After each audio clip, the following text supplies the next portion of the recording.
And let's start the share so that it looks like that.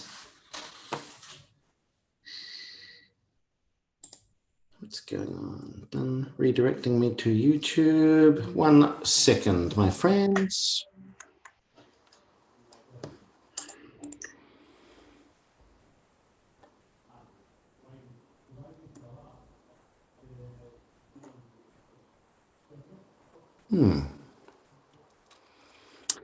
I wonder if I'm not meant to be streaming to YouTube today.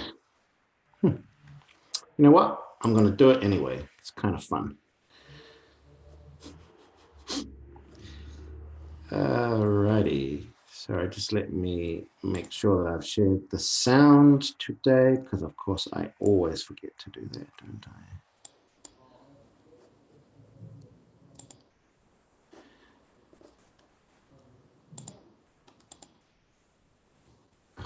Hi, Nin. Hi, Ninu. Hi, Roma again. Hi, Sharana. Hi, Jenny. Nice to see you as well. Who else has said hi? Saeed. Hi, Dr. Samuel. Riamitha's here. Sharana. Hi, Sharana. Hi, Jemima. Nice to see you as well. Vikas. Joseph is here. G'day, Joe. And there's Pushali and Rexy I saw earlier, I believe. Well, Zira's here. Okie dokie. Well, I'm just going to check YouTube one more time, but I'm thinking actually it's not meant to be live streaming today, weirdly enough, because nobody is here.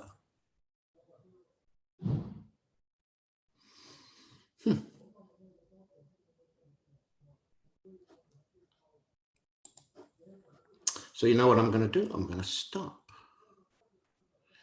Excuse me, my friends. I will be with you all in just a second.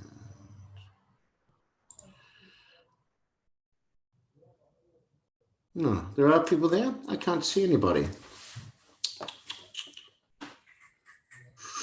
Sorry, guys. I'll just see if anybody out there in YouTube land is actually watching.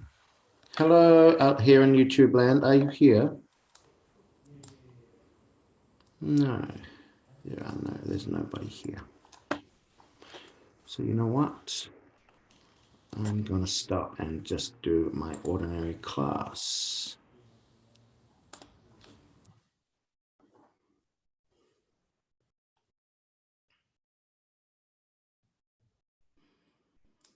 Maybe it is my internet connection.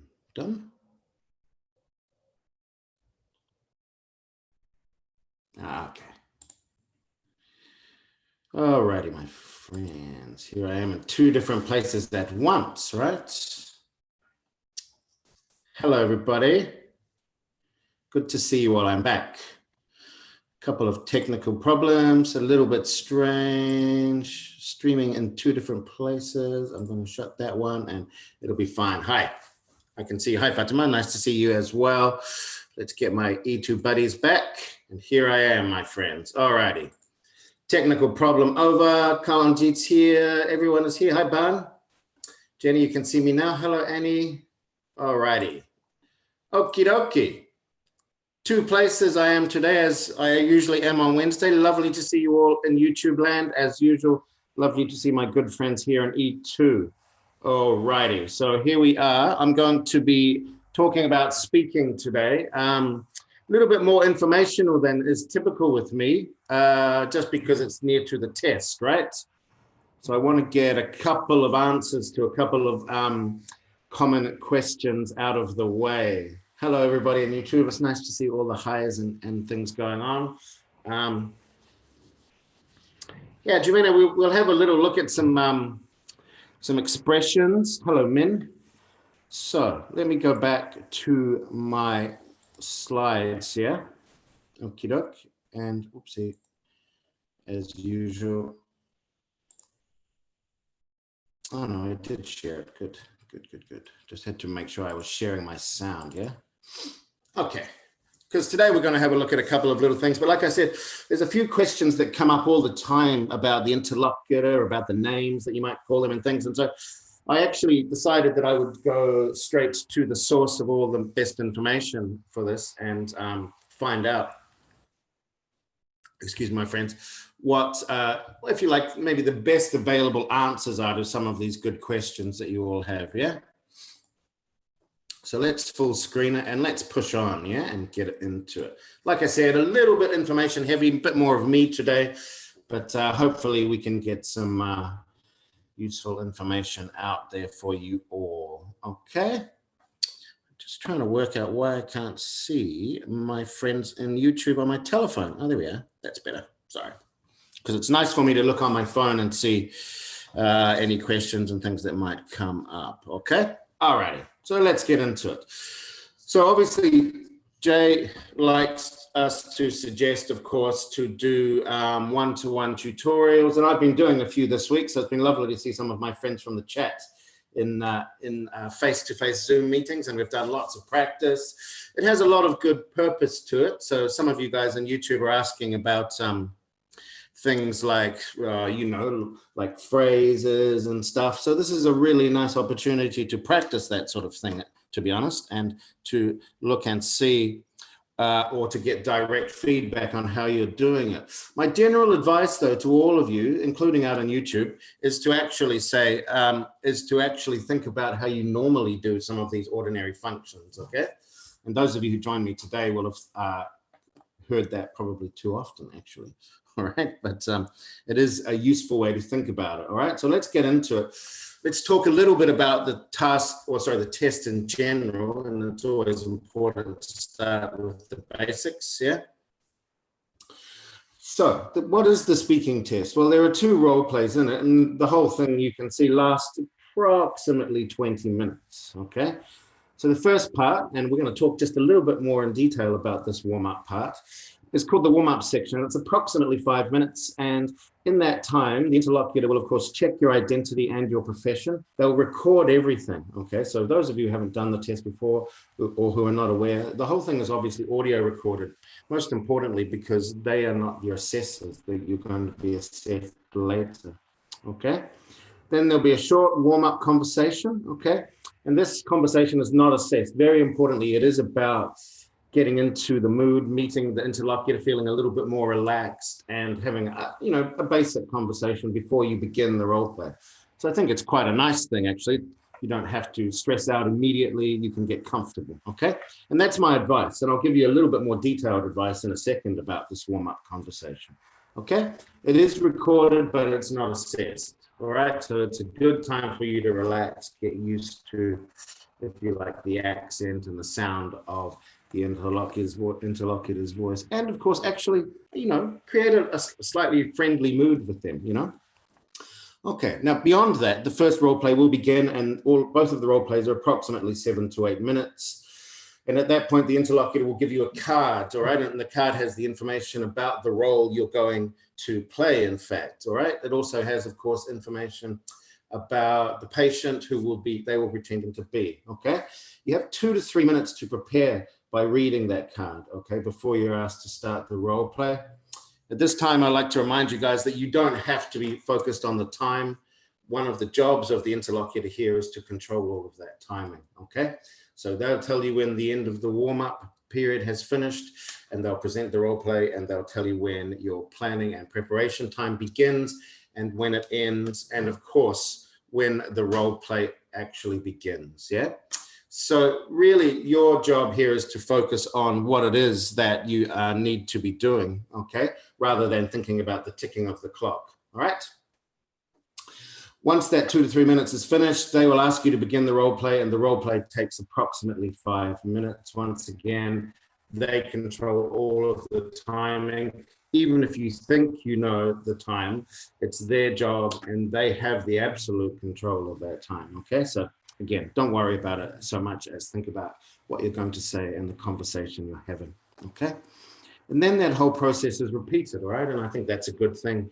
It allows you to not get what we would call one shot, okay? You can get a different scenario, a different context, show different parts and aspects of your language skill, okay? But that's the basics, yeah?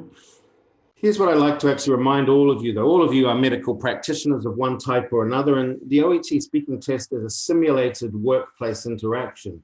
And what this really means is that they are, in a sense, trying to copy what really happens in your real workplaces, okay? And I like to remind you guys all of that at this time, because I hope it makes you feel more capable. In many cases, you will have performed actions and had conversations and discussions like this before in the real world, if you'll excuse that term. Okay, and some of the things that you do in the real world very successfully should be carried over into this particular test. Okay, so I don't want you to think about it the other way, where you're thinking, gee, what does OET want? What's the secret to passing the test? The real secret is carrying over your actual language skills into this test. All right. It's very, very important. And some of you are very experienced, of course, and you've done it before. Some of you are, or all of you, excuse me, are highly trained. So at the very least, you've had preparation and some training in medical communication. Many of these skills are built into the test and how your speaking is evaluated. All right. So it shouldn't be exactly mysterious to you about how you do these things. Okay. So I like to remind you of that because I think it's empowering. It should remind you that actually you're quite well, in many cases, quite well prepared for this test, okay? So let's think about what workplace interaction typically means at the moment. So the three main goals of current professional patient communication are creating a good interpersonal relationship, all right? And here we've got a quote from the real medical communication field, but I hope it reminds you of the things you've heard about in the OET speaking test, okay? It's about you and the patient or the interlocutor, depending on what you want to call them, creating good relationships, getting the right information, okay? Often we hear words like rapport, okay, related to OET, and that's exactly what this means here, okay? Facilitating exchange of information. Now, again, I hope that it's not entirely new unless you're joining us for the first time, but a couple of the clinical communication skills that you're going to be assessed on are information gathering and also, quite importantly, information giving, okay?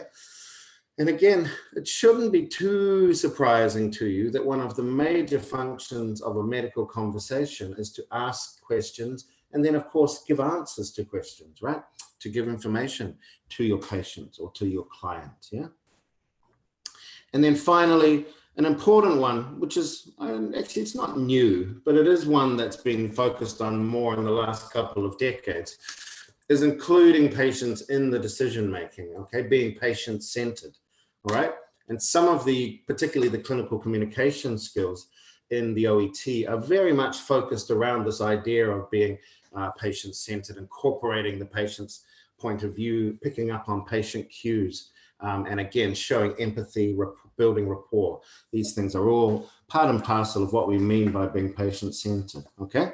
So the message here from your friend Craig, everybody in E2 or YouTube, is many of the times that when you go into this test, you're actually using the skills you've already developed in your professional experience and your training, okay? Obviously, we can improve it and you can get advice from people like myself and Jay or teachers or colleagues, okay? But don't walk into this test feeling like you don't know anything about this scenario, okay? Most of you are very, very good at it already, okay? So feel confident about that. That's the quote from where it is. And as I said, this is about doctors and patients, etc. All right? So I said today I wanted to give you a little bit more information, direct information. And I went to the OET guys to get a lot of this information, okay? So I want to just be very direct with it here and give you a little bit of information according to what OET say about these people. So let's start with this interlocutor, this interesting person who pretends to be a patient or a carer, okay? So what do we know about the interlocutor? Well, actually, I'll move me a little bit. The interlocutor takes the role of the patient, and that's very important. If you're relatively new to the test, you need to know that you're meeting a person who will both control the test, but will also act in the role play with you, okay? So they can either be a patient, a carer, or a parent of a carer, right? A family member is common, okay? Today we're going to see a family member one, actually, in the role play. Interlocutors are not healthcare professionals. I mean, they could be, but they're not required to be, okay? They are people who are trained to run this test for OET. They will respond to you during the role play, excuse me, in a way that's similar to patients, okay? So they are trying to take their role on, just as you are asked in this test to take the role on. They are trying to take the role on as well. And they are trying, in that respect, to be helpful for you. Because I hope you can see that the more that they actually behave like a patient or a carer or a family member, the more you actually have to say to them, the more that you can communicate in a realistic, or that word we often use, authentic way. Okay? Key facts about the role of the interlocutor. You can ask them questions during the preparation time, and I'll repeat this because that's very important. Okay, and thinking about questions that you might ask, you could ask about pronunciation. You could even ask about something that you thought wasn't entirely clear on the role play. Okay, they'll either be able to answer it or they won't. Okay, so you're allowed to ask stuff. All right, you probably can't ask, what shall I say? Okay, but you can definitely ask. And in fact, I really encourage you to. Any question that comes into your mind, perfectly reasonable to ask in this time. Don't try to do it later because you can't. As I've already said, they will tell you when to start and stop the role play. They control the whole timing of the 20 minutes, in fact. If the interlocutor does not understand something you say that you've told them about their treatment, they will ask you for clarification. Now, that's a really hot tip, my friends. Everybody anywhere watching this, actually, we know now that it's part of their general role. So if they say, I'm sorry, can you tell me more about that? Or I don't understand what that means. They're giving you a really great opportunity to do some more explaining and to actually show a wider variety of language. They might also be telling you in some very general way that the way you're speaking at the moment is perhaps too technical, okay? So it's a very, very common strategy, and it's designed to give you a chance to actually show more language and also to speak in a way that is more patient-centered, yeah? Okay, so that's a really, really hot tip. And again, these are straight from OET, yeah? They may not be a native speaker, but they will have excellent English, as you like, highly proficient is the technical term, and a clear voice that you will find easy to understand, all right? So they're not trying to, OET is not trying to make everything difficult for us by finding people who are hard to understand, okay? In general, they're trying to choose people who can be very clearly understood by anybody, okay? But they don't have to be a native speaker. And of course, you're probably aware of that. The more that OET becomes an international exam, they will be having very skilled dual language or bilingual people, or, you know, very, very skilled second language speakers, okay? The interlocutor will tell you their name when they welcome you into the test room. Here's the first tip, but I'm going to repeat this because I get asked this question 100 times a month. You can use their name, this name, the interlocutor's name, when starting the role play. You can ask them to repeat their name during the preparation time, or you can ask them their name once the role play has started, okay? So you've got variation there, and it's a really common question, and it's a good question, okay? But here's the first tip, and as a matter of fact, I'm going to even repeat this because it's a really, really nice piece of information for you. As I said, they will record the whole thing on an audio recording device. The recordings are then sent back to Melbourne. This is a very common question because obviously most of you, or many of you, are doing it all around the world now. But it turns out that when I checked, all of the recordings come back to Melbourne to be assessed here by the OET raters here, okay, by highly trained assessors. In most cases, that's very true, my friends. I know many of the OET trained assessors, and I can tell you that they are trained, yeah? The interlocutor cannot give you any indication of your grade at the end of the speaking test, as they are not trained to do so, okay? So, you know, there's no point in asking them about that, really, to be honest, okay? They are trained, they are rated by 2 independent raters once they get back to Melbourne, which is the real reason they record it, so that the raters down here in Melbourne, Australia can listen on headphones, etc. Yeah? All right, I'll just check the chat, see if there's any questions. Okay. Okay. Hi, everybody. How's everyone? Oh, did somebody have some good news? No? Nice to see you all as well. Oh, Mohammed. Sorry, I've got some good news. Hey, Mohammed, congratulations, my friend. Sorry, everybody in YouTube. I have to enjoy this for a moment because all of us here love to get into this feeling of success. Yeah, nice one, Mohammed. I'm really proud of you, my friend, and pleased for you as well. Okay. Okay, very good. Good. So I guess that means that here at E2 we help a little bit, yeah. I don't want to take credit for that because it's your success, as a matter of fact. Okay. Nice one, Mohammed. Awesome, brother. Really, really proud for you. Oh, wow. Very successful, my friend. 360, 410, 450. 450 is a hell of a score. Excuse my English. Okay, 350. Nice one. Nice one, mate. Very proud of you, brother. Very proud of you. Okay, so out there in YouTube land, I hope you notice that sometimes, I don't want to go too far, but studying here in the live classes with Jay and myself and looking at some of the practice materials can get you where you want to go, yeah? Very, very pleased with you. Okay. Okay, and patience, I think, yeah? No, Mohammed, seriously, my friend, all about you, yeah? And remember, this is a message for everybody here. When you have success, be proud of it because it's yours, okay? You know, Jay and I are trying pretty hard to help out, but actually it's all yours, my man, seriously, yeah?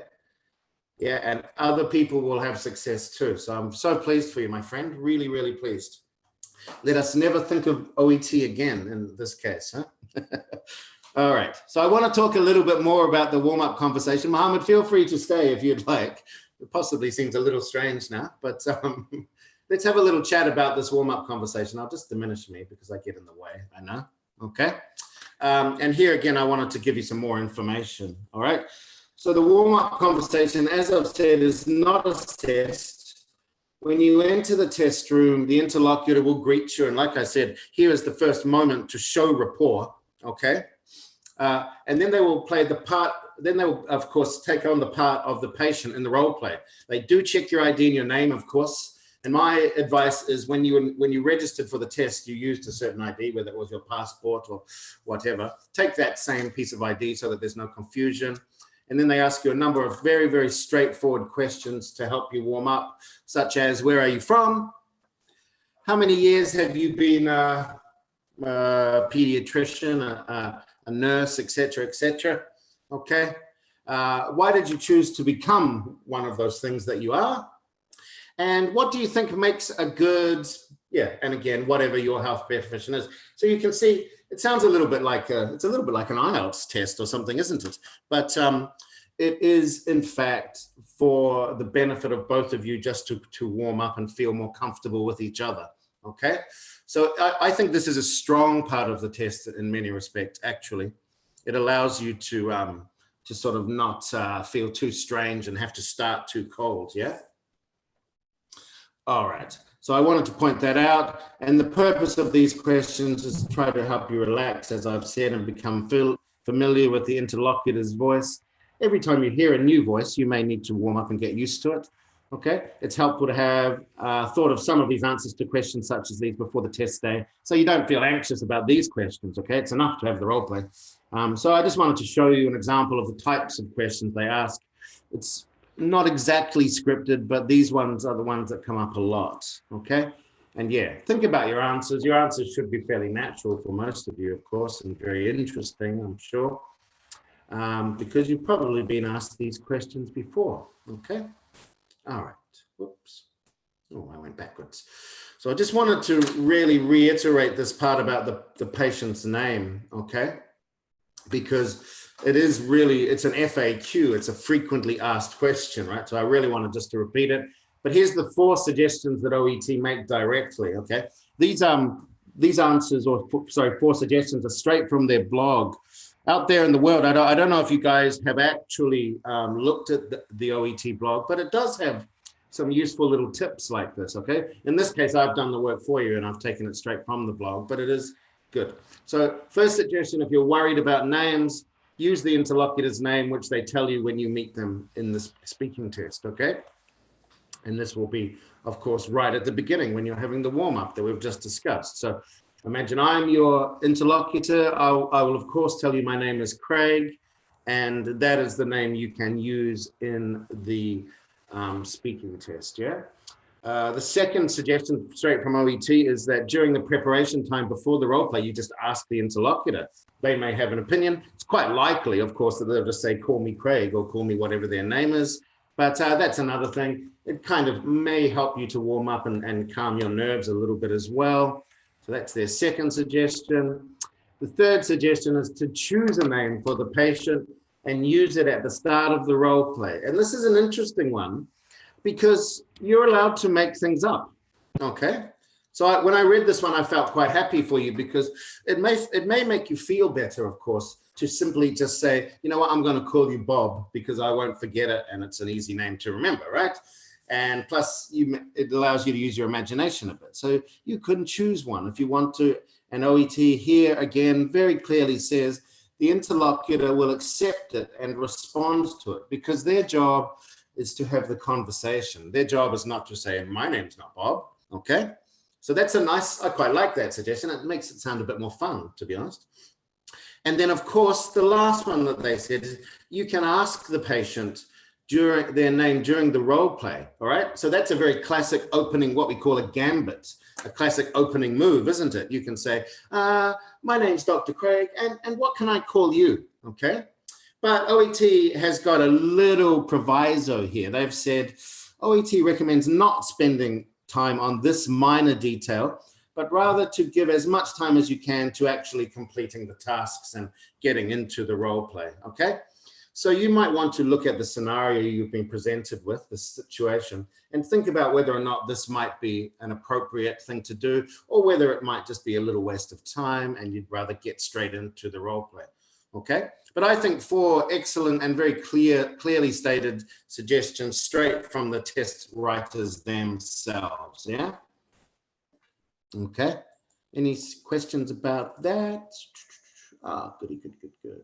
Hello, Tomoko, nice to see you. Yeah, Carito, those questions in the warm-up are fairly standard, okay? You can expect those ones to be fairly straightforward, yeah? Yeah, Mohammed, you need to go and celebrate, my friend, okay? Please go and celebrate it with your family and friends, yeah? All right, guys. So that's a few of the, if you like, the basic pieces of information I wanted to direct towards those of you who have to do the test on Saturday, as many of you are, I'm sure, okay? So what do I want to do next? Okay, well, now, of course, I need to focus on the role play, and I've swapped it around a little bit from how we normally do it, and I'm putting our little focus on the preparation time here first. Okay, so I'm going to show you, excuse me, a role play card, and I'm going to give you preparation time. You can see I'm going to give you 3 minutes. What I've got here is a role card on the left-hand side, and on the right-hand side of your screen, as you look at it, you've got some basic leading or guiding questions, okay? Fairly straightforward task. All I want you to do, my friends, is to look at the card, look at the questions, and to think about the answers, all right? These sorts of questions are the questions you must ask yourself when you are reading and preparing for the role play in the real thing on Saturday or any other day that you do it, okay? Just going to turn my video off, actually, because it's a little bit distracting when you're trying to do this type of task, actually. All right, so let's move in. As I said, 3 minutes, leading questions, 1 to 6 down here. Here's the task card itself.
All right, so there's our 3 minutes. I'll show you my thoughts, and feel free to share your thoughts as well.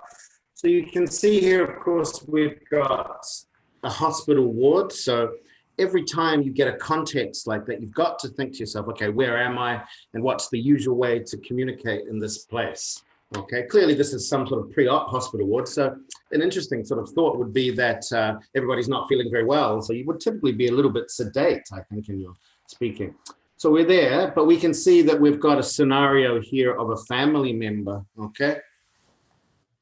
And we don't actually know a great deal about the patient, of course, because in this particular scenario, which is highly realistic and possible in OET, you are in fact only talking to the daughter, okay? Now, I just want to be a little bit careful here because a very reasonable question comes up. The one difference between this particular example and what you would actually get in the OET test is in the OET test, they don't name the gender, okay? So they're going to say a patient's daughter or son, okay? This is, of course, because the interlocutor could quite literally be a man or a woman, okay? So this is a very good question that often comes up. What about gender? In the real test, they don't distinguish so that the interlocutor can be any one of these people, okay? A man, woman, etc. Okay, but in this particular scenario, we saw it's a family member and it's a patient's daughter. We don't know much about the patient. The patient's pre-op. We don't really know what the condition is, but we know quite significantly, my friends, that there's a strong emotion here of anger, frustration, and I guess impatience. Yeah. Okay. We can also see that there's a delay caused by post-op complications of another patient. Okay, so there's an interesting scenario here. Yeah. Anyone got any thoughts in the chat? Oh, good. Everyone's agreeing. All right. So the point about the really big point about things like where is it is that you can then begin to think about appropriate forms of language based on where that is. Okay. Remember, this is a nursing set of notes. So there's only a finite set, I guess, of places you can be, right? Yeah, that's right. That appears to be the case, Rose. So we can see we're given some indication that the patient before this one has had some vomiting and hasn't passed urine and is in pain. So yeah, post-operative complications of some sort. Good. What else did I want to say about that? So the other thing that we need to think about, and this is again thinking about our preparation time. Now, Jay says identify the verbs, and this is for a very good reason. Verbs are all about performing actions, okay? I typically use the word function, okay, because verbs do things, okay? But whichever way you think about it, a very, very, very useful thing to do when you read the card. And before many of you ask, because some of you are new, I know, you can absolutely use your pen or pencil to underline these verbs and pieces of information in the task card when you have your reading and preparation time. My main advice there, guys, is don't underline too much, okay? Underline things because you want to be able to quickly look at the card in the role play and pick them out, all right? If you underline everything, all you'll see is underlines of everything, right? So the reason we highlight is that one or two pieces of very important information or useful information jump out at our eye when we quickly look, okay? So don't over highlight. I remember once my son getting a highlighter and saying, I'm highlighting, Dad, and I saw, and he had highlighted the whole page. And I thought, wow, I think that means that everything is important, but highlighting is not for that purpose, yeah? So you absolutely can. So now take 30 seconds and have a little look at what you think are the key verbs in this particular task card.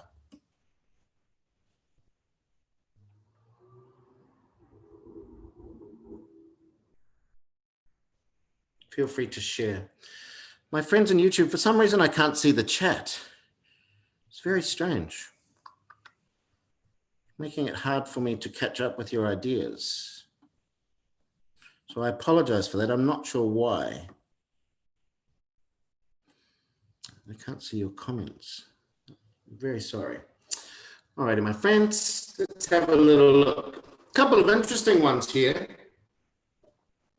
Okay, now always we can notice that straight down the outside by the bullet points here, we have a sequence of what we're going to call imperative verbs, verbs that are, in a sense, telling you what to do. Yeah. So we see some classics: find out, empathize. Wow, we've got to think about our clinical communication here, right? What's the daughter feeling? She's feeling anger. Why? Because her father his surgery is delayed. So as medical professionals, I don't need to tell you, that's probably just as much about fear and anxiety as anger, right? She's worried for her dad in this case, yeah? Because this person needs help, right? So we've got to empathize, we've got to explain followed by explain, okay? So obviously the point that Rose has brought up is very important. There's genuine reasons for the lateness and delay. Somebody is unwell, okay? In most cases, even if she's very angry, that will begin to make her feel calmer because of course other people's suffering does make us typically feel a little bit unhappy for them or empathize with them. And then of course explain that post-op complications can be unavoidable. There's not much to be done about it.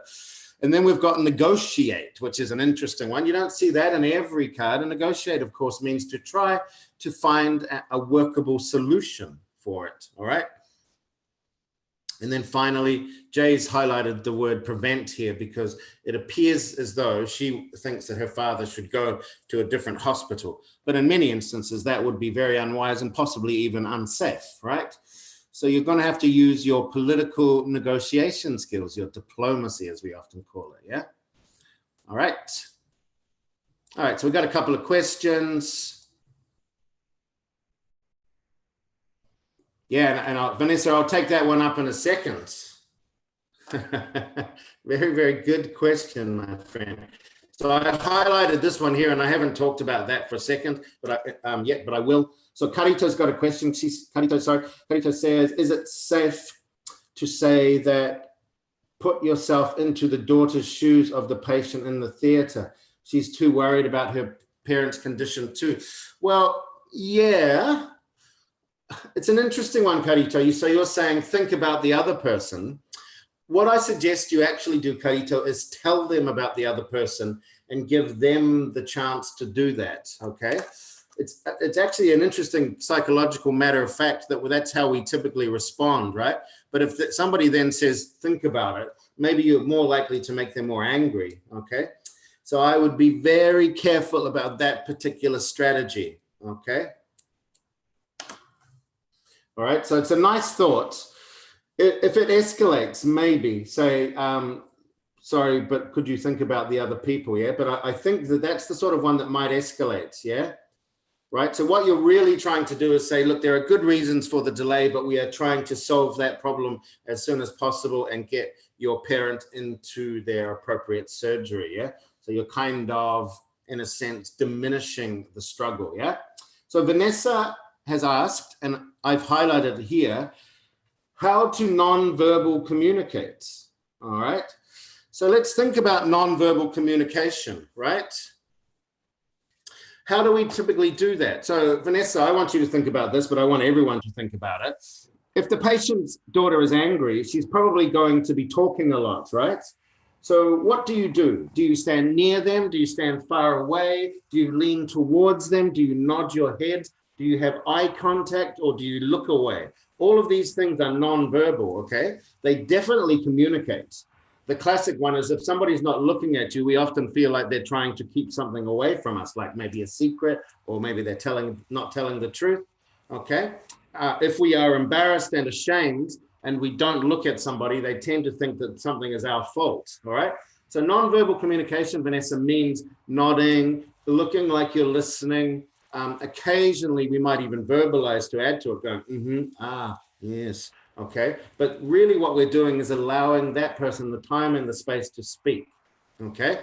So Vanessa, in a while, or in a little while, we're gonna see an example of a doctor dealing with an angry patient and you'll get a sense of more so what it means, yeah?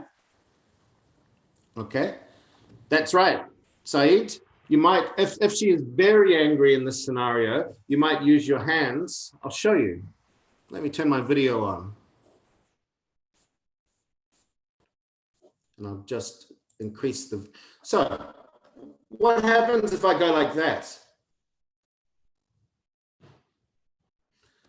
basically what it means is stop, okay? But if I go, okay, all right, I understand that you're feeling really frustrated and worried about your father. Can you see what I'm doing? I'm actually speaking there, but I'm actually with my hands, I'm trying to limit and woe the situation. When I go like this, with my head on the side, what am I showing? I'm showing concern, interest, and that I'm listening, yeah? When I go, I can add little sounds, but actually the nonverbal part is that. Yes, yes, I hear you. Yes, I understand. Please keep going, okay? So you're actually being silent and still communicating, yeah? Who said that? Somebody just said that, and it's exactly right. Yeah, Rexy, you said it. Provide silence, give her time to talk, but give signals that you are listening, okay? That's in fact what good communication is often about, right? Particularly when people are furious with you, right? And we are going to probably stand fairly close, right? Remember, we're in a hospital ward, so we don't want to stand at the other side of the room and go, oh yeah, right? Because that'll make them yell more, okay? So you actually close the situation down a little bit, yeah? Okay, and then you explain, then you go to your verbs, and of course at some point you're going to need to speak, yeah? Okay, so there's lots of ways to do it. Yeah, I'm really good at it. In fact, I do it too much, right? Most of you, that's why I turn the video off all the time, because I go like this all the time, right? But that's the point about nonverbal communication. It does clearly give messages, yeah? You know, I do this one, maybe you notice, you probably started to see, I do this a lot when I'm explaining something that I think is really important, yeah? That's right, Rose. You're listening, you're being empathetic, you're showing your empathy. Like we soften our face, you know, we don't go, when somebody yells at us and we go, hey, you know, you don't make that, you can't be angry at me face. You go, okay. And then you let them. And as Rexy said, you use body language. And so nonverbal communication is another word for body language. Okay, good point, Jenny. Really nice point. We often just call it body language, yeah? We give signals with the way our face looks, our position, our hands, etc. Okay, it's very, very important in making angry people calmer. Yeah, if we look defensive, we actually usually elevate the whole thing into more anger. Okay, all righty. So let's have a little look, and this is the tip, yeah, but you've already found them, but let's have a little focus on it. So as you read the cards, they give you actions. When you say find out, or sorry, when you read find out, that obviously means, my friends, that you're going to ask questions in a polite, respectful manner that allows her to express herself, yeah? When you see empathize, right, very interesting. You're going to say, yeah, I can understand that you're feeling angry and frustrated and worried about the delay in your father's treatment. But actually, you're also doing it paralinguistically by going, yeah, I see, I can understand. It's not, doesn't always have to be, if you like, hyperlinguistic. If you talk too much, you don't let her talk, and in fact, she doesn't get to express herself. Explanation, of course, is all about you. And here it's going to be, of course, about why the delay has occurred. And to some extent, the fact that it's not anybody's fault. It can happen and often does happen. And you're trying to do something about it as quickly as possible, even though it was unavoidable. Yeah. Negotiation and prevention here is about being diplomatic, going, okay, I've heard that you're angry. I've explained that there was some very good and serious medical reasons for this. What can we do now? How can we settle this situation so that we can get your parent into the operation to get the care they need? Yeah. Okay. And again, can you hear that even when I pretend, I soften my voice? I go, I sound like I'm trying to negotiate with an angry child. You know, when our children are angry at us, we start to go, okay, would it be all right? Would you like this? Or would you like that? You know, and that's how we talk, because we know that if we don't, the whole thing is going to go crazy, right? Okay. So this is what this is a big part of the test. And in fact, a really nice part of the test. Yeah. The other thing that these verbs do, okay, is they actually give you an interesting clue to the content of the patient card. So remember, the interlocutor has their own card, which is like the mirror of yours, except that they are the patient, not the medical expert. So if you've got find out and empathize and explain, you probably know that that means that on the patient card, for example, explain, the person has probably got a very direct question that says, why is the operation so late? Oh, why has my father been waiting for 25 minutes or 2 hours to get his surgery? He was supposed to be there 2 hours ago. So you know that that's on the card. You don't know the exact language, but you know the function, okay?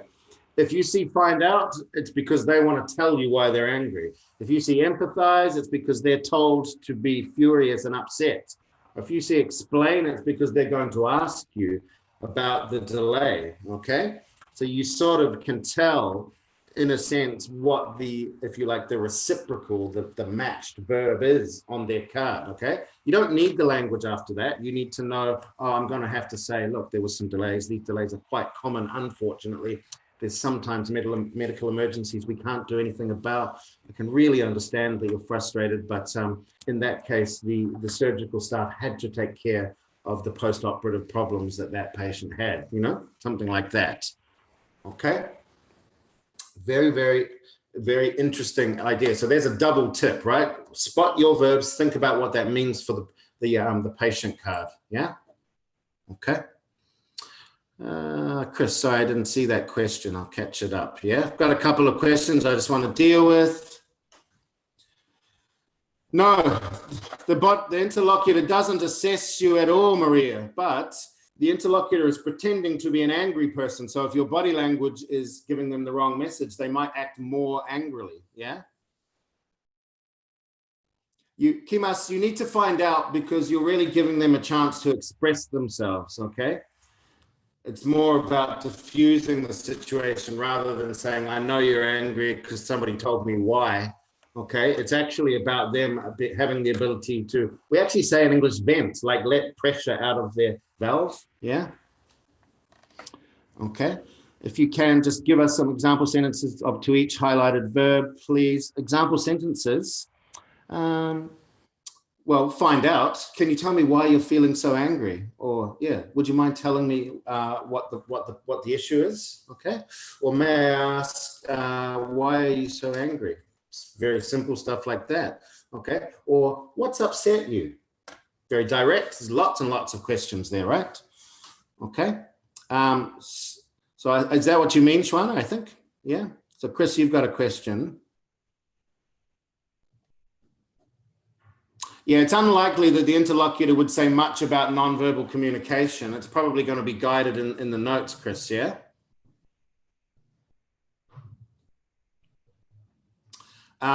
Basically, they're asked to pretend to be angry, yeah? Okay. Yeah. Yeah, definitely you can use words like fortunately, unfortunately. That's a nice question, Samuel. Those are very good. This is an unfortunate scenario, right? Okay.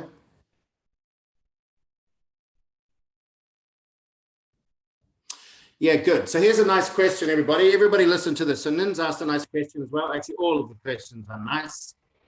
Okay. But Nin has said, look, if this person stays angry, so you can't negotiate, right? I tell you what, if you're in a hospital and a gentleman is scheduled for surgery, it's true that consent is the patient's right to give and take. But in this scenario, if you were the nurse, there's no way that you would be able to deal with this situation yourself, right?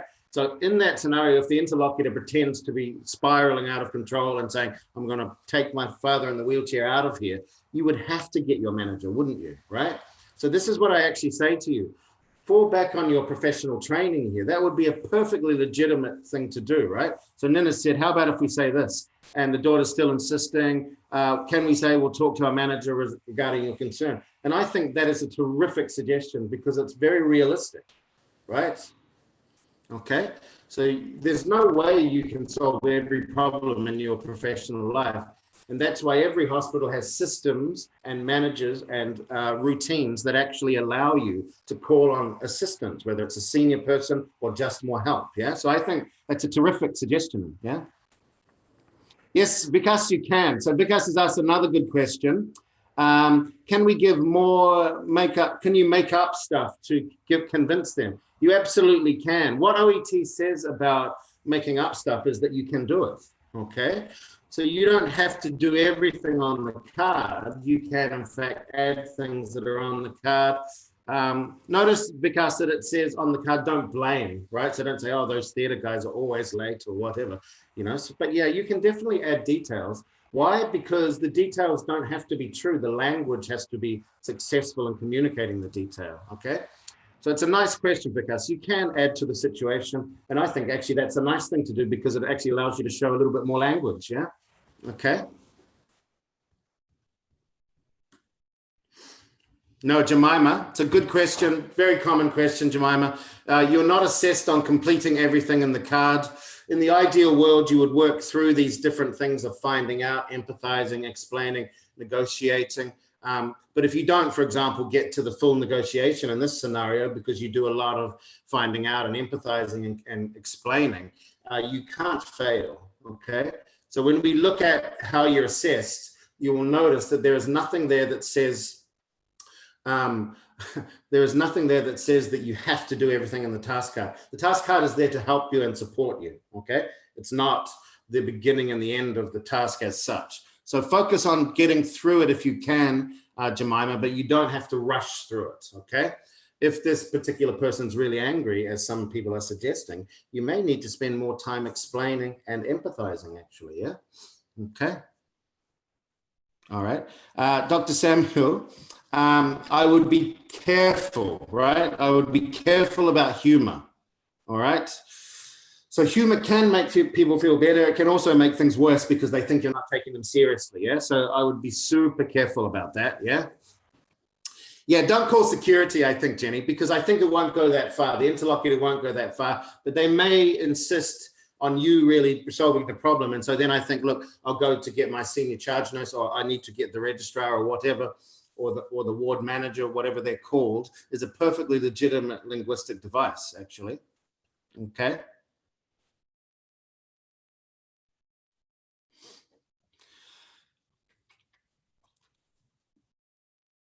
No, Saeed, you have to pick your moments for when you give explanations. Can you notice here? So Saeed has said, is it always a conversation? Well, even when you're explaining, it's a conversation, Saeed, because the implication is the other person is listening, okay?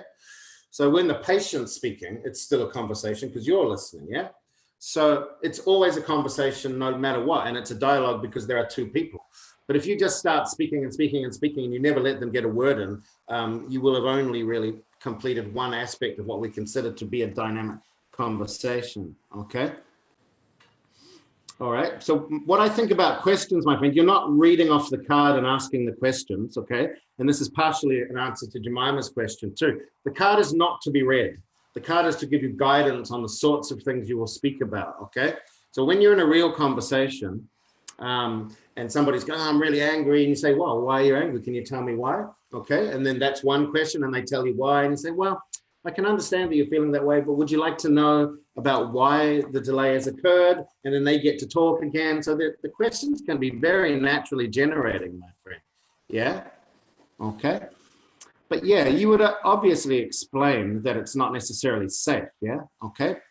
So yeah, so say don't think about reading these as questions, okay? Think about being in the conversation and asking those very natural little questions that you do when you follow up, okay?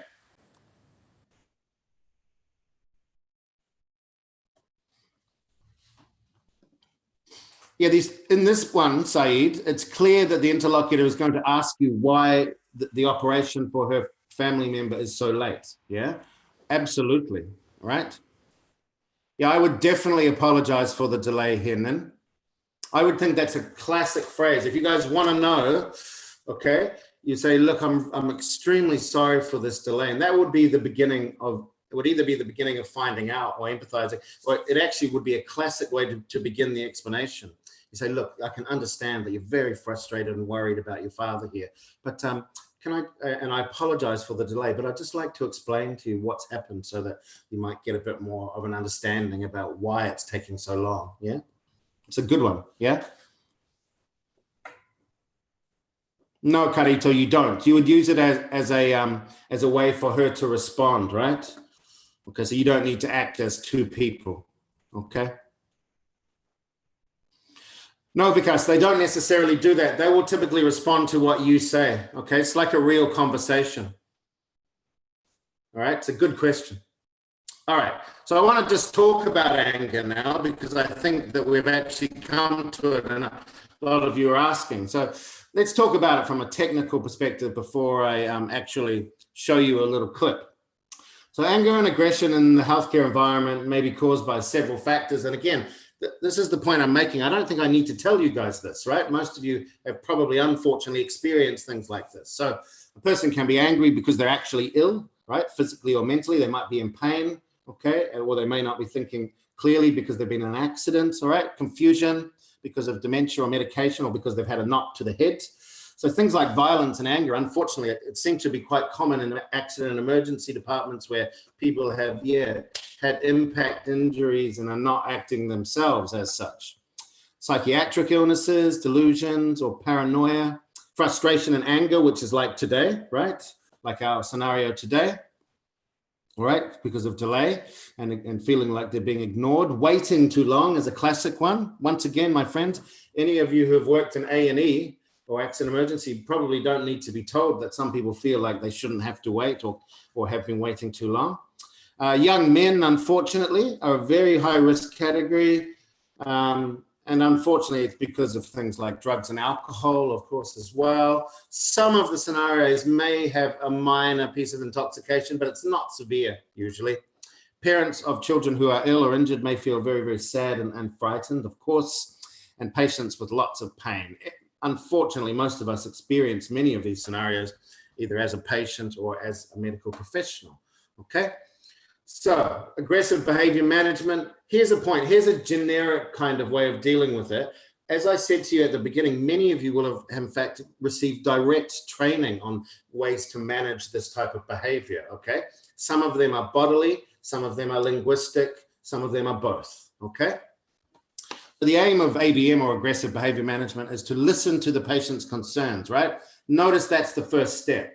Nobody gets mellow or feels happier if they feel like they haven't been listened to, okay? The second one is to diffuse it, meaning make it disappear or spread out, not make it escalate or elevate, all right? And to find a workable solution. So you can see this one is nice because it's really like the scenario we've got today. And the scenario we've got today is probably fractionally more extreme than a real one, okay? But here's some basic strategies. And Shwana, this might give you a little bit more about what you were thinking about too. Identify yourself in the role if not already known. And in this context, there's no sign that you know this person. So you're probably gonna go and say, oh, look, and here's Nurse Jay. Hello, my name's Jay. I'm one of the nurses on the ward. So you just do that very standard move, yeah? It's actually just polite as well, remember? So immediately they know, look, Jay, I'm really angry. So they can use your name. It actually creates a connection, even if it's not a great one at that point. Secondly, acknowledge their concern and empathize. So you notice, my friend, these strategies from medical communication behaviors, in fact, they encapsulate the things that you're being asked to do. I can understand you're upset. It must be really, really worrying for you seeing your father in such discomfort waiting for his surgery, yeah? Okay, that sort of a thing. You don't want to go too far with it, all right? You don't necessarily want to say something like, I know how you feel, because sometimes you don't actually, right? You might have seen it before, okay? But don't be what we call glib. Don't just use these routines because you think they help. What real empathy is, my friends, is literally showing that you have some emotional connection to their feelings themselves, yeah? Okay? Nothing worse than thinking somebody is pretending to feel how you feel, all right? Usually makes you feel much angrier or sadder depending on what the emotion is, okay? E.g., I can see that you're very concerned about the time you've been waiting here. Okay, I know it's very frustrating to have to wait for treatment. And then quite often, but an explanation comes, yeah? And then, of course, find out. And notice our lovely verb here, find out. It's virtually in every OET card. Okay, somewhere you're going to have to ask questions, what the issues are, because there may be more than one problem. Okay, it depends on the scenario. Here it's going to be, you know, is your father in pain? Is there anything we can do for him in the meantime while we wait for the surgery or the theater to become free? Something like that, yeah? Listen carefully, remember that, and that involves non-verbal communication as well.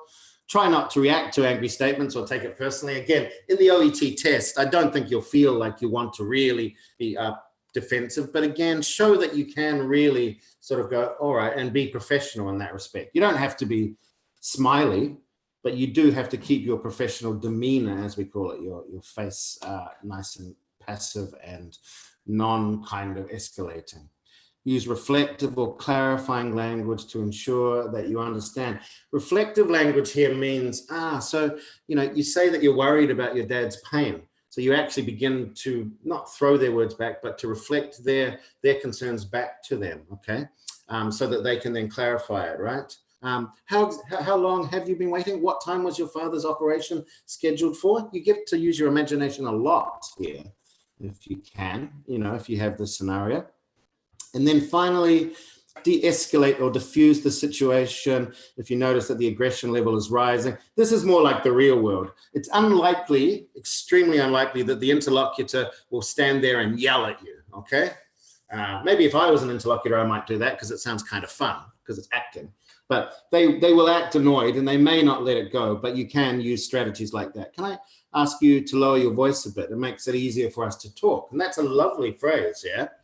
And remember, in this scenario that we saw today, you're in a pre-operative surgical ward, so maybe being quiet is much more appropriate, actually. You don't want people to be yelling because everybody around them is feeling kind of unwell and a little bit lousy, I think, right? So that's a nice phrase, but again, it's de-escalating. All right, so I want to give you a little example. And for those of you who are wondering about body language, some of you might have seen this one, I'm not sure. But it's quite a nice one. And again, it's from medical communication. I'm going to play you this video, but I just want you to observe the doctor, and I just want you to think about what strategies does the doctor use to deal with the angry father? How effective do you think they are? And what language does he use to calm the situation down? Okay. So a lot of you are getting your wish when you're asking what about language. Mr. Simpson, where's my son? I want to see the doctor. Where's my son? I'm Dr. Novak. Dr. Novak. Where's my son? What's going on with my son? I've been here for 3 hours down in the emergency with him, and now I'm 5 hours up here in the ICU waiting to hear something about my son. The nurses, I've asked everybody, the nurses, the other doctors, they say, I'll be right with you, Mr. Simpson. Not one person has come out to see me in 5 hours. What is going on with my son? I'm sorry about that. You're sorry. You're sorry about what? Having me wait 8 hours? Honestly, I thought somebody else had come out to speak with you. Well, obviously nobody's been out here to speak to me. You're the first person that's just come out. And that's not helping matters any. I'm here 5 hours. Not one person. I had no idea what's going on. I don't know if he's going to be admitted. I don't know if he's coming home with me. I don't know if he's on medication. I know nothing. What's going on? Okay, let me tell you. We had the pulmonary specialist come in. He's been working with your son. We've all been working with your son. And your son is beginning to respond. Well, that certainly is a relief. But it has no excuse why I have to sit here before anybody tells me what's going on with him. This is wrong. I shouldn't have to wait here and not hear from anybody. No doctors, no nurses. I shouldn't have to wait. You understand? Do you understand why I'm angry? Yes. Wouldn't you be the same if your son was up there and you waited 8 hours total? From midnight last night till this morning? I'd be extremely upset. Yeah, you would. And I am. Very angry. I'm sorry about that.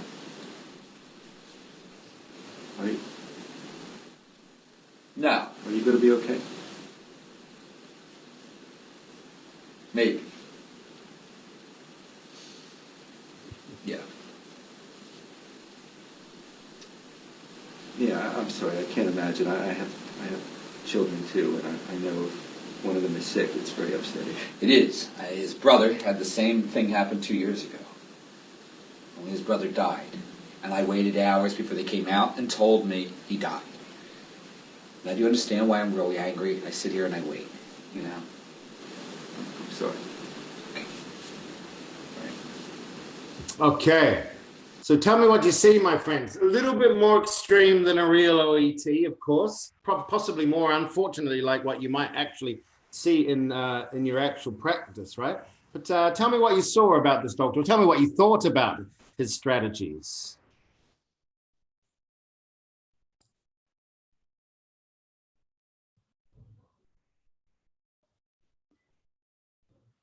I think you can, my friends. Definitely. So Oge said from the UK, can you offer them a cup of tea? I think you can in the imaginative sense. Yeah, you don't really have a cup of tea there, but it's very common in the UK to offer a cup of tea to help them calm down. Okay. Probably wait for the time. Yeah, the patient will be nil by mouth, so you can't give them a cup of tea. But you could ask if the patient needs anything. Maybe there's something you can offer, right? It just actually allows for more connection. Yeah. Yeah. So he's very active. So Rexy's used the technical term that I put a lot of high price on, active listening. Yeah. So he shows that he listens. How does he show he's an active listener? So he's very careful and he's calm. He's extremely calm, isn't he, Said? Right? Yeah, it's right, Carito. He's extremely empathetic. Did anyone notice any language? Yeah, you're right, Jemima. He uses a lot of nonverbal communication at the beginning, doesn't he? You notice he keeps his head just a little bit lower, but he does have eye contact, right? He apologizes at least 2 or 3 times that I heard, Sharina, which is perfectly legitimate. This is a very extreme case, right? But he does use a lot of nonverbal, and he certainly apologized. And he did explain, didn't he? He said, look, we've all been working on your son, the specialist, et cetera, et cetera. Yeah. So that was a lovely little move that he did. Tries to calm it down, extremely compassionate. I agree, Jasmine. Yeah, and I agree, Cho. He tries to calm the whole thing down.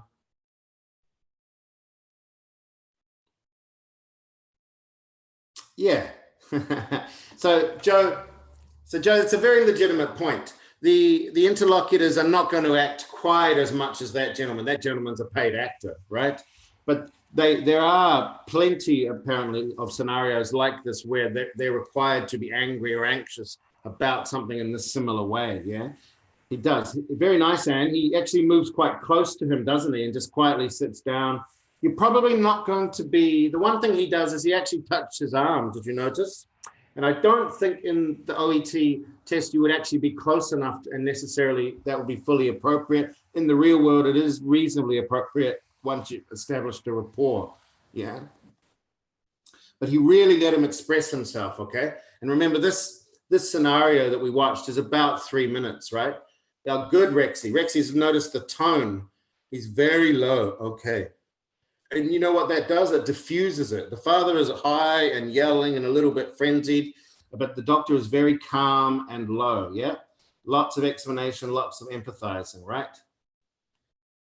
That's right, Saeed. So it was actually very effective, even though it's not absolutely real. You can see what the strategies are, right? He keeps very calm. He listens a lot at the beginning. At the appropriate time, he explains that they've been working with other specialists and doctors on his young son. Okay. And you're right, Jemima. Silence is one of our greatest strategies in these particular scenarios. Yeah. Good, Jasmine. So he nods a lot. Remember, that's non-verbal. His body language is actually very calming. Yeah.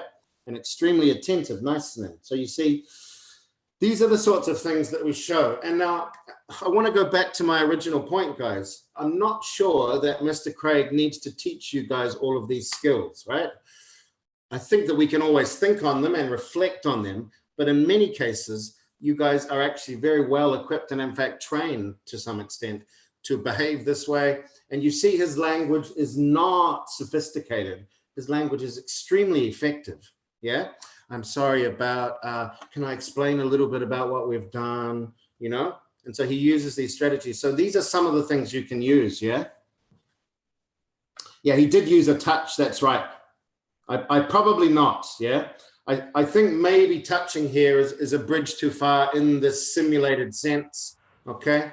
It's a good question. We're not always sitting too close to the actual interlocutor either, yeah? He did, Maria's noticed something. He definitely said, I've got children too. Yeah, so I can understand how worried you get when your young child feels ill, right? Which is a really great strategy, yeah? So think about that one.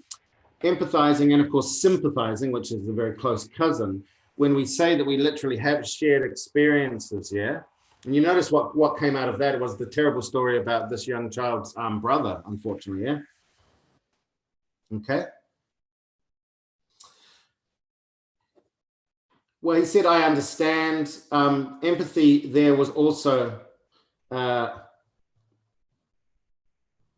Saeed, they don't, okay? So you're not fully assessed on it, right? But what I want you to actually understand, my friends, is that when you use body language, it actually affects the way you speak, right? So if we go back and we have a really quick look at this doctor, okay? Mr. Simpson. Where's my son? Sorry. I want to see the doctor. Where's my son? I'm Dr. Novak. Where's my son? What's going on with my son? I've been here for 3 hours down in the emergency with him, and now I'm 5 hours up here in the ICU waiting to hear something about my son. The nurses, I've asked everybody, the nurses, the other doctors, they say, I'll be right with you, Mr. Simpson. Not one person has come out to see me in 5 hours. What is going on with my son? Can you see what he's doing with his head? He's dropped his chin. Sorry. He's going like that, okay? That does two things. It actually shows that he's apologetic, because often we say that for hello and for I'm sorry, as a matter of fact. That's just about intercultural. It's a little bit different in some cultures. But he's dropped his chin because actually what that does is make his voice not project, right? If we want to yell, we lift our head up, okay? So the point here is not that you are evaluated on your body language, but that this nonverbal communication influences the way you speak, which you are, of course, evaluated on, yeah? Do you get the point? So the fact that he's slightly hunched, he's coming in closely or as close as he can get to the interlocutor, actually adjusts his tone and the manner in which he communicates it, yeah? So it's a good question, my friend. You're not, and they don't watch a video. In the future, they may well, okay? But it's a very complex construct. But the reality is that to calm things down, you do need to do these sorts of things, okay? Yep. So don't be monotone. Don't say, I understand that you feel really angry, right? Say, I understand you're feeling very angry, you know? And this is the sort of thing you can do. And I don't know if you can see me, but even when I do it, I can't help but move my hands, right? Because it's kind of so natural, okay? So we sort of just do them at the same time. So I recommend you do it. All right, my friends, I want to move to one more thing, which is also about relationship building. It's the last thing we'll look at today. And I want to talk about openings, okay? Very, very common for me to be asked, Craig, how do I start, okay? Now, I mean, I take this with good grace, but I don't think that it's the sort of question you should really be focusing on too much. And I just want to make it obvious, okay? So here's a couple of questions. I'm going to play you just a couple of examples, actually, audio examples, not video this time, because Saeed is quite right. We're only here in the OET. But let's just think about it for a second. What usually happens in a real medical conversation? And I just want to think about a couple of things. Is it a formal or an informal situation? Who speaks? What do they speak about? When do they speak? What type of language do the speakers actually use? And do you speak the same way to different patients? These are the sorts of questions which are basically fundamental to the OET test, okay? And I want you to reflect on them more than necessarily answer them. They don't have perfect answers, right? The answer to formal, informal is, well, somewhere in between, actually, and it rather depends on who you're speaking to, yeah? Who speaks? Well, the patient, the doctor, whoever, and they take turns, okay? So these are dynamic questions with no answer, no clear answer. They are, in fact, reflective questions, okay? But here's a technical answer. And this is from my discipline. You guys are all medicos, right? Well, I'm a linguist, yeah? I'm an applied linguist, actually, meaning I look at language in use, all right? And this is what we call discourse analysis. So very, very clever people, cleverer people than me, decided, well, let's have a look at typical medical conversations and decide what really happens by seeing how people do it.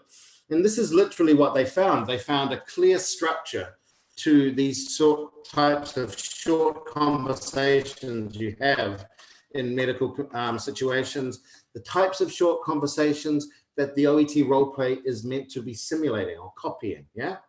They always begin with an opening. And what's the purpose of an opening? Establishing a relationship. If you walk into a room and you don't say hello to somebody, it's going to be a very strange start, right? So you've got to have an opening. You've got to have a standard opening. Hello, my name is, how can I help you? Even he did in that situation where the man is very angry. He's still like, I'm Dr. So-and-so, right?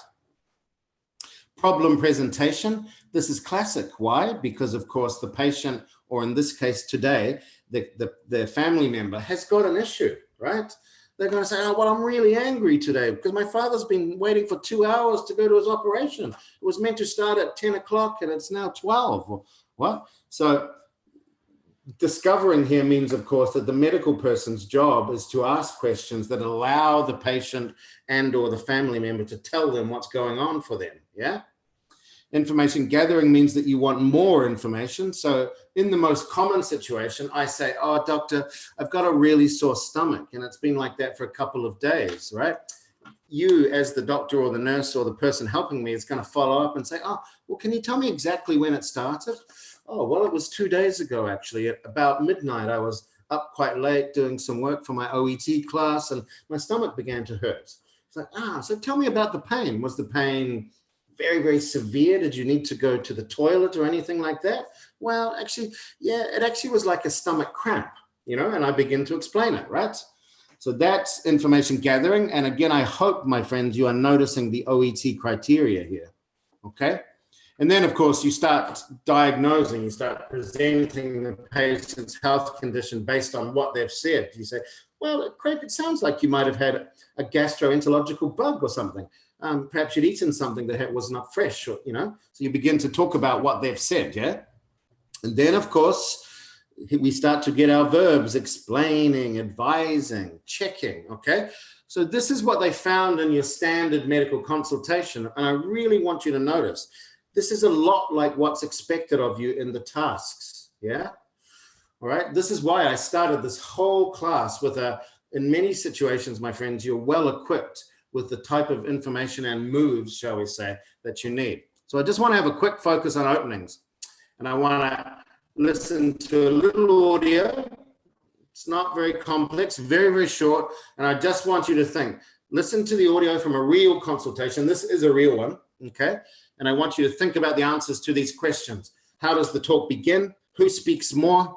What 2 questions does the doctor ask? How does the doctor show she is listening? And how does the doctor show that she wants to talk? Very, very useful. Okay. Morning, Julie. I'm Dr. Lennox. How can I help you today? Yeah, I've got a sore throat, which I've had all week, on and off. It wakes me up at night. I'm taking regular paracetamol and ibuprofen in between because paracetamol's not doing the job, really. And I've still got it, basically. I've put up with it all week. Right. And it's still really sore. Okay. Are you somebody that normally suffers with bad throats? Or Not is this usually. Unusual? All right. So anyone got any thoughts? Want to listen again? Okay. Morning, Julie. I'm Dr. Lennox. How can I help you today? Yeah, I've got a sore throat, which I've had all week, on and off. It wakes me up at night. I'm taking regular paracetamol and ibuprofen in between because paracetamol's not doing the job, really. And I've still got it, basically. I've put up with it all week. Right. And it's still really sore. Okay. Are you somebody that normally suffers with bad All right, so throats? tell me Or what is you this heard, my unusual? friends. This is a real one, yeah?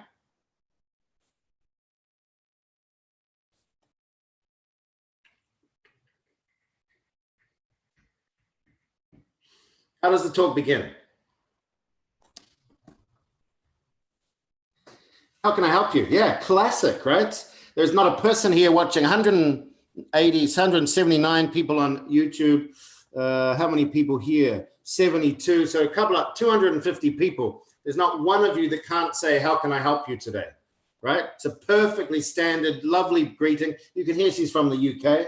Okay. She introduces herself. She says, good morning. I can't remember the patient's name, Jenny. I'm Dr. Lennox. How can I help you today?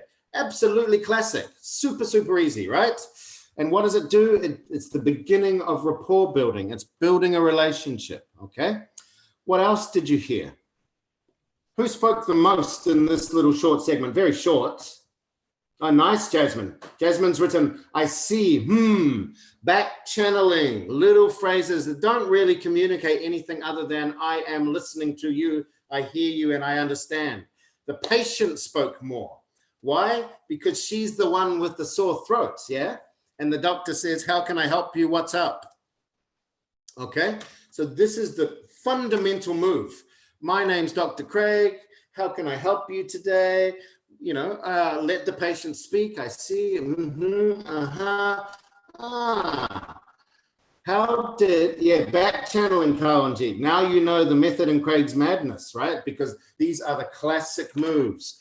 How did the doctor show that she wanted to talk? Good, Jenny. That's right. With M, right? Okay.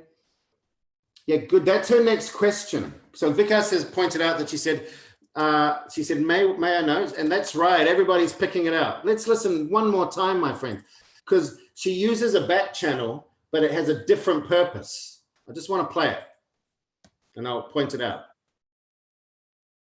Okay. Morning, Julie. I'm Dr. Lennox. How can I help you today? Yeah, I've got a sore throat, which I've had all week, on and off. It wakes me up at night. Taking regular paracetamol and ibuprofen in between because the paracetamol's not doing the job really. And I've still got it basically. I put up with it all week. Twice. Right. And it's still really sore. Okay. So some of you picked it up. So suddenly she says, okay. Now that can be a back channel meaning, okay, keep talking. But what did she do? She raised, she went, okay.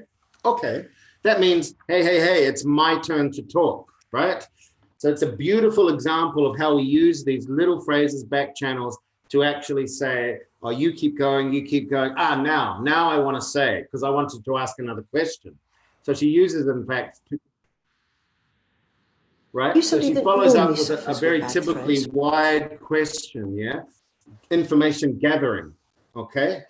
Do you normally get are you somebody who normally suffers with sore throat? Which is actually not particularly standard English. It's a perfectly adequate question, but it isn't what you see in a grammar textbook. It's a very normal, lovely piece of talking, okay? Very, very nice example. I want to play you another one, my friends. Now, this one is a little different because you can see it's an audio sample from an OET speaking test, okay? And before you all ask, did this person get a B? My understanding is that this is a successful sample, okay? So I'm going to play you an opening from a live action, shall we say, OET sample. Have a listen.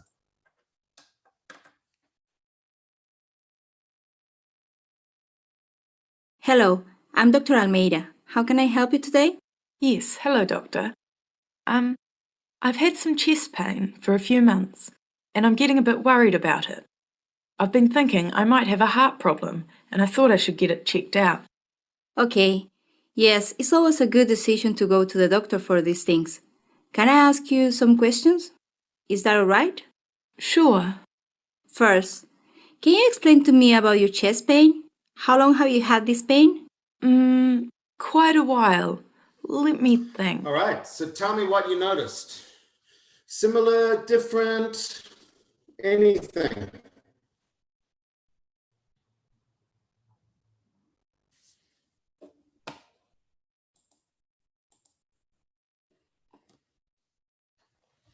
She asked permission, didn't she? So she added a nice little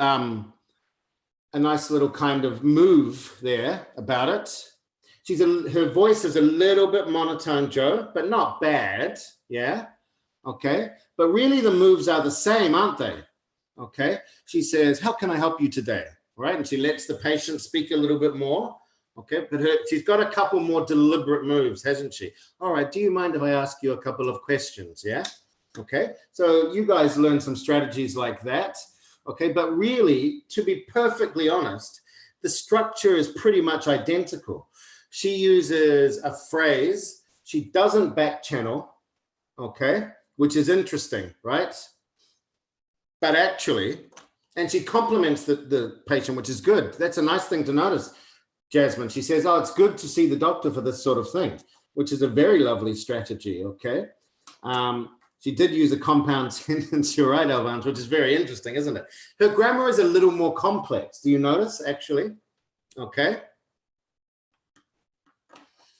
Okay, so it's an interesting one, isn't it? And it's very interesting because this is an OET sample, but they say don't ask compound questions.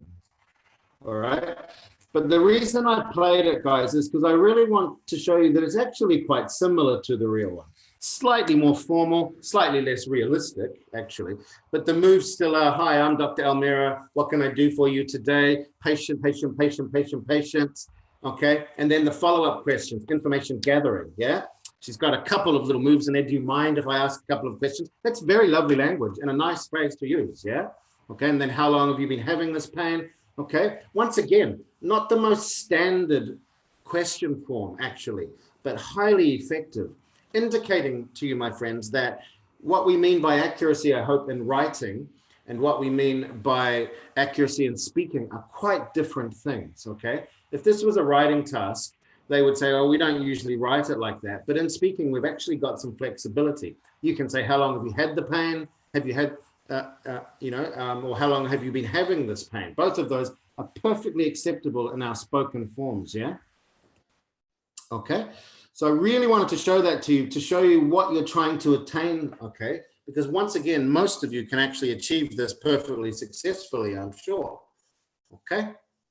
All right, any other comments you want to do that? I just want to quickly go through this. Remember, my friends, there are 4 linguistic criteria: intelligibility, fluency, appropriateness, resources of grammar and expression. We've heard we've seen 3 interesting examples today, but thinking about the 2 openings, the native speaker who's from the UK is highly fluent, perfectly intelligible, although she speaks quite fast, it's true, very appropriate, and her resources of grammar and expression are absolutely fine for that context, not highly sophisticated, very, very communicative. She uses the little language, back channeling, all right, okay, all right. So it's not all about complexity here, yeah? And a lot of the time, I think as language learners, you've learned a lot of grammar and stuff, but you're making the task of speaking much too hard for yourself. Speaking is actually kind of neat and a little bit messy, yeah? These are the explanations that I always give. Intelligibility is about how clearly you can be understood. The clarity is the key. It refers to your pronunciation. The second example from OET, Dr. Almeida, she's clearly a Portuguese speaker. I know that because I deal with people from all around the world. She's probably from Portugal rather than Brazil. Okay, but her clarity is fine. I'm Dr. Almeida. How can I help you today? Right? Absolutely. She's got an accent. I just told you where she's from, right? But her intelligibility is excellent. Okay. Her fluency is fairly good. I mean, she could be more fluent, but again, if you listen to the interlocutor doesn't sound perfectly natural either. And they're clearly a native speaker. In fact, they're clearly from New Zealand, I would suggest, my friends, from that accent. All of the language is very appropriate. In fact, her language is very, very formal and quite nice. Do you mind if I ask you a few questions? Right? It's a lovely move. Very polite, very appropriate. Okay. And she shows, even in that tiny little one, it's not even a minute. She shows a little variety of grammar already. Okay. Using the classic moves. Yeah. Communication, clinical communication. Both examples say, my name is, how can I help you? That's passing the initial test of relationship building. It's not the whole thing, obviously. Okay. Understanding and incorporating the patient's perspective, asking things like, do you mind if I ask questions, right? And how long have you had it, is beginning to do that. And then you notice that the real doctor, shall we call her for want of a better word, I think Dr. Lennox was her name, says, are you a person that has sore throats? So she's beginning to use the information gathering to actually kind of get the patient's perspective on that, right? Structure. Notice the doctor in the first one says, okay, that's providing structure actually, because she says, at first, I'm going to say, what brings you here? When I think I've heard enough, I'm going to move so that I get a turn to ask you questions in the information gathering stage. That's what we mean by structure, actually. Taking turns, giving turns, okay? It's actually your job in this test, all right? So when you're listening and being an active listener, great, but make sure that that's a conscious decision, okay? If you're just sitting there listening because the patient's going blah, blah, blah, blah, blah, you better be thinking at some point, when's the moment to interrupt and take my turn, okay? Because otherwise you will lose control and you won't provide enough of a sample. I think that's one of the hardest parts, actually. These ones, you're very good at these ones. You gather information, you ask questions, right? Okay, very, very good. So if you want to know more about these criteria, you can find out on Lovely Jay's E2 website, of course. It's a nice little video where he explains them in slightly more detail. Okay, Jay's also got one of his YouTube videos, my friends in YouTube. It's probably in the menu right underneath you, actually, where he talks a little bit more about dealing with difficult patients. I think he's got a little script in there. Okay, I think it's a drunk person or something really unpleasant like that. You don't probably expect to get a drunk person in OET, but it will give you a little bit more language input, ideas for dealing with that person who's not going to be necessarily the nicest person to deal with. Okay. All righty, my friends, couple of general strategies. Big one here, treat the role play as if it were real. Okay, please do. You're actually pretending, yeah? Okay. Allow time to establish a relationship with the patient and ask for relevant information. We've just heard two examples, one OET sample, one real sample doing that, okay? We even saw in the angry father scenario that actually the doctor allowed him to express himself and he asked questions when he needed, yeah? I've been waiting here for 5 hours and stuff, right? Remember that the assessor is testing your ability to communicate effectively with patients in English. They're not testing your knowledge of medicine. So that's why you're allowed to make things up, actually, right? Interestingly enough. Pay attention to the type of information you need to communicate to the patient and adjust. That's appropriateness, yeah? Adjust the way you communicate this information for different situations. If the patient's been given this bad news, for example, you need to show empathy and kindness, right? Or if the patient's already angry, in like the scenario we saw today, you need to be professional but empathetic. And ultimately, if they're really upset, kind, of course, okay? Once again, can't teach you empathy, you already have it, okay? Don't memorize. This is straight from OET. Anything the assessor thinks is memorized in the audio, they will exclude it from the assessment, okay? So don't learn scripts.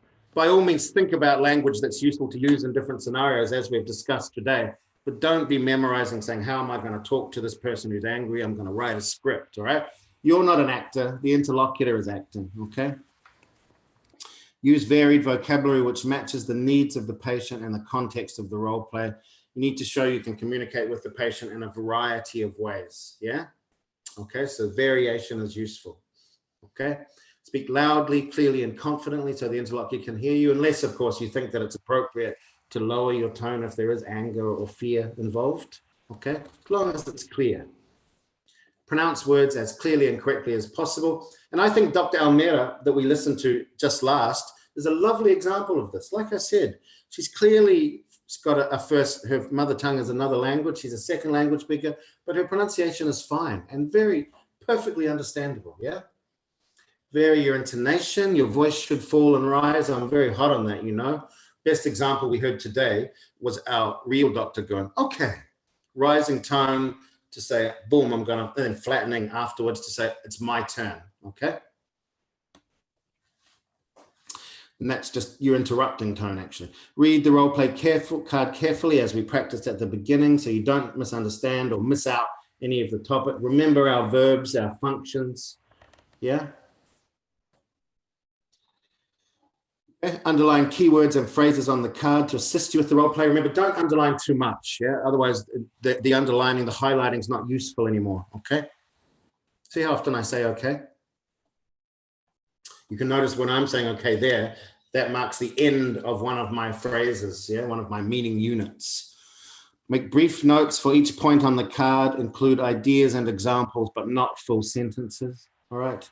If you want to make notes, that's fine. Some of you don't like, I think, to make notes, but highlighting and notes can have a very similar function. A little bit like what we talk about in the writing. Okay. Ask the interlocutor to clarify anything on the roll card, which is unclear. Remember, I said I was going to say this again.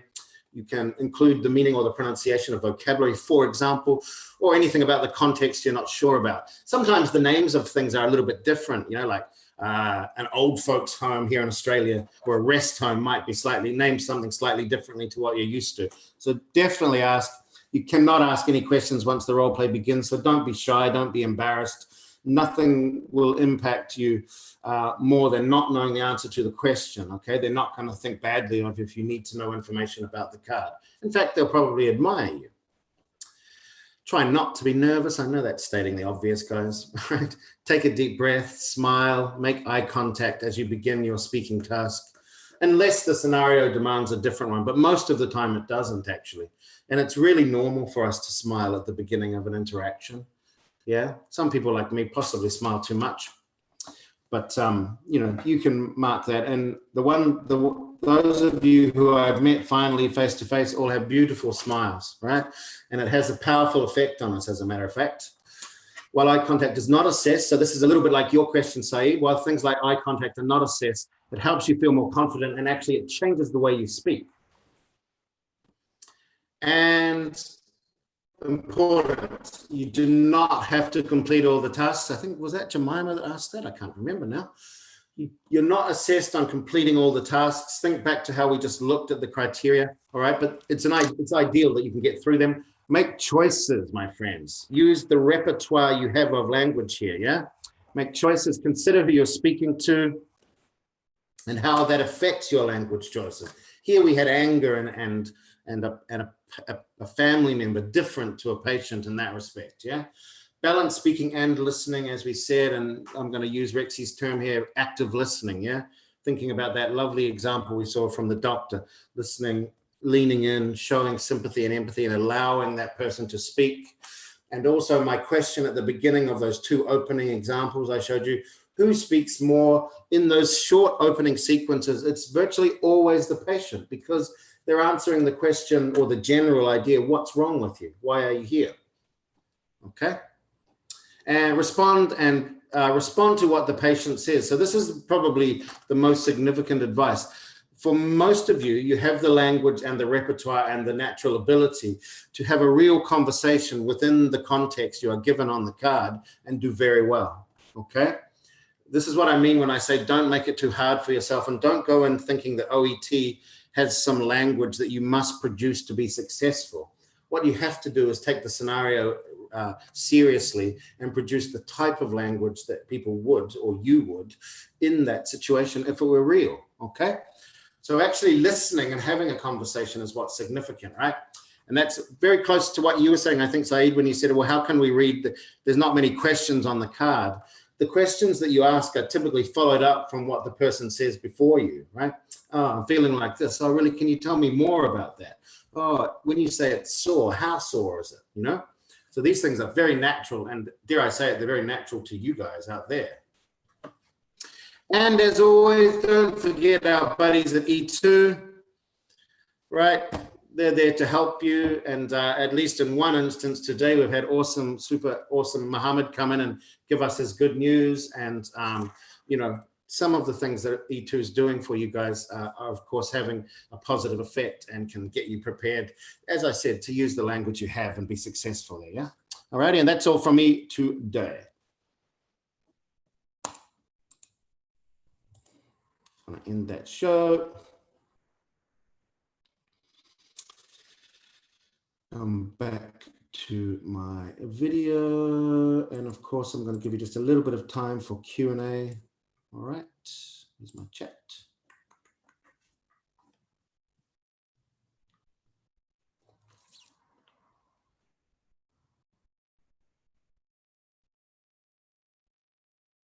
You have to speak for 5 minutes, Carito. So they will literally tell you when to begin and tell you when to stop. So don't think about the time. Just be in the conversation, yeah?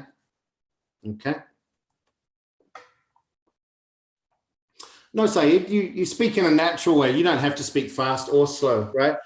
Fluency, and it doesn't mean fast or slow. It means speaking with pauses and gaps between meaningful units, yeah? It's a little bit more like punctuation, okay? All right.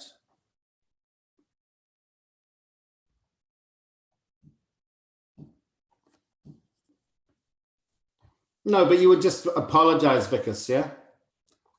Okay. Yes, Rana, so I'm not sure about your point, my friend. So you only have 5 minutes, not very long, I agree. It goes very, very quick, yeah? But I don't think that means that you need to just speak, okay? Because you wouldn't be listening, yeah? So I'd be nervous about that, okay? And remember the two examples that we just played of openings, they're much less than a minute, okay?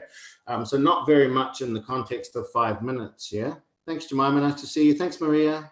Thanks, Serena. Thanks, Sam. No worries, buddy.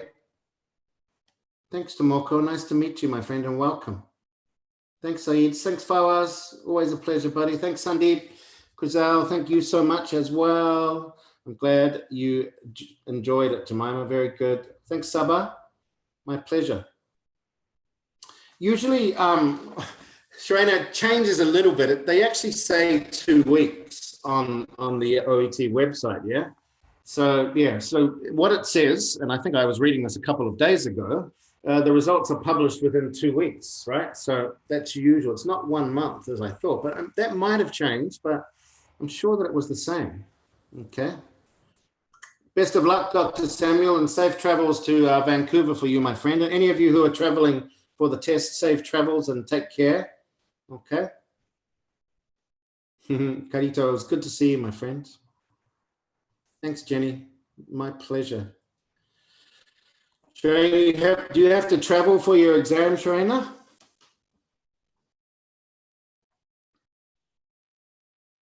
I hope not. I hope it's nicer to have to travel. Poor Dr. Samuel has to travel from Halifax to Vancouver, yeah? Thank you, Min. Thank you, Faith. It's a pleasure, you guys. Thank you, Annie. Good to see you for a second time today, yeah? Thanks, Doa. My pleasure.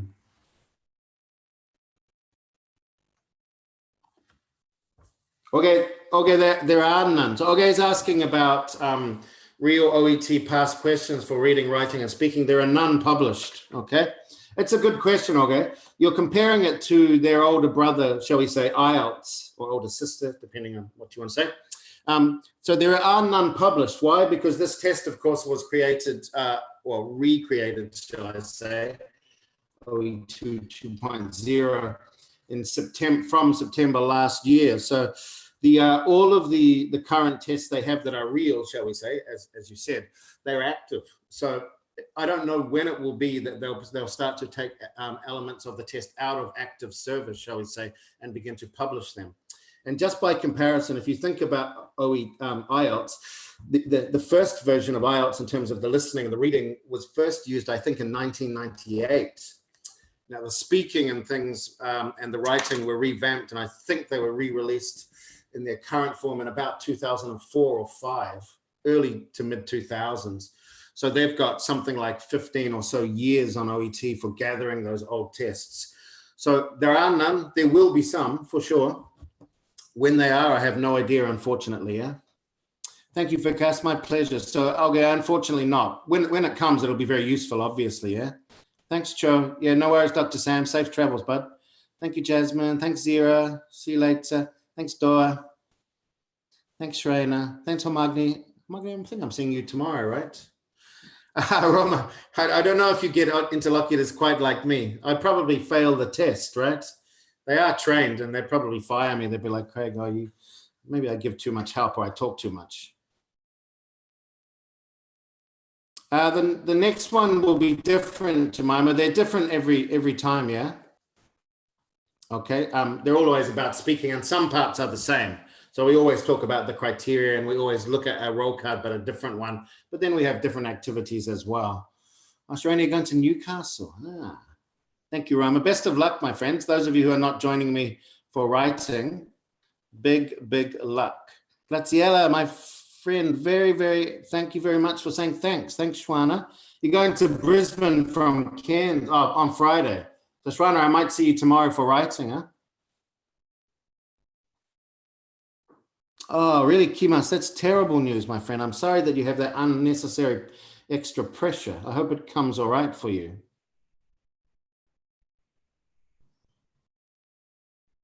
Saba, can you clarify your question, my friend, about you ask for grammar? You ask about grammar mistakes during speaking.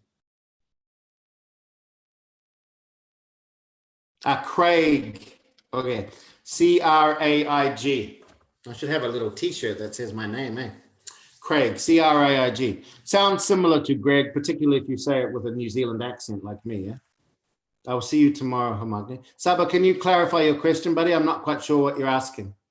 Alvan, do you have a question? Is it okay to apologize when the patient says something terrible, or if the nurse said something the patient might have? Yeah, it is fine, Alvan. I think that's fine. I think that's what you would do professionally, yeah? So as I said, you sort of need to follow your professional instincts on that as well. And it's quite interesting, even when in a professional scenario, when somebody is being horrible to you, quite often it's us that apologize. That happens when you're a teacher a lot too. People are like, oh, you're a terrible teacher and you didn't do this. And you're like, I'm really sorry about that, even though it's actually them that are behaving poorly. And I think it's probably worse for medical professionals, actually, because people are feeling so terrible a lot, you know? Okay, thanks, Vanessa. Nice to see you, my friend. I hope your question about non-verbal or body language was somewhat explained or helped anyway. Okay, thanks, Fawa. It's nice to see you, buddy. Well, Shrina, I'm glad you don't have to travel, yeah? Well, Amitha, my pleasure. I'll see you guys next time. I'm doing writing tomorrow, of course. Okay. Thank you, Alva. That's very nice of you. I hope that God does bless me too. All righty, guys. I think I'm going to leave it at that. I'm going to say goodbye to my friends in YouTube. I'm sorry about the chat, guys, in YouTube. I don't know what happened. Last time I was able to see all of your chat comments on my telephone as I watch, but I can't see them today for some reason. Something to do with my settings.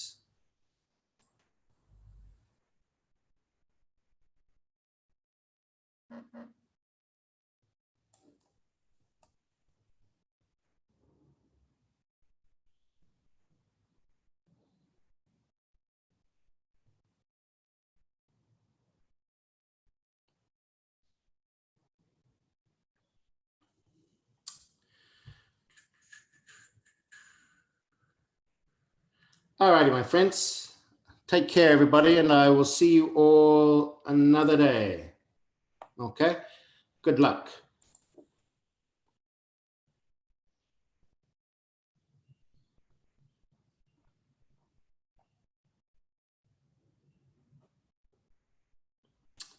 Thanks. All right. Take care, guys. Strange. What's happening?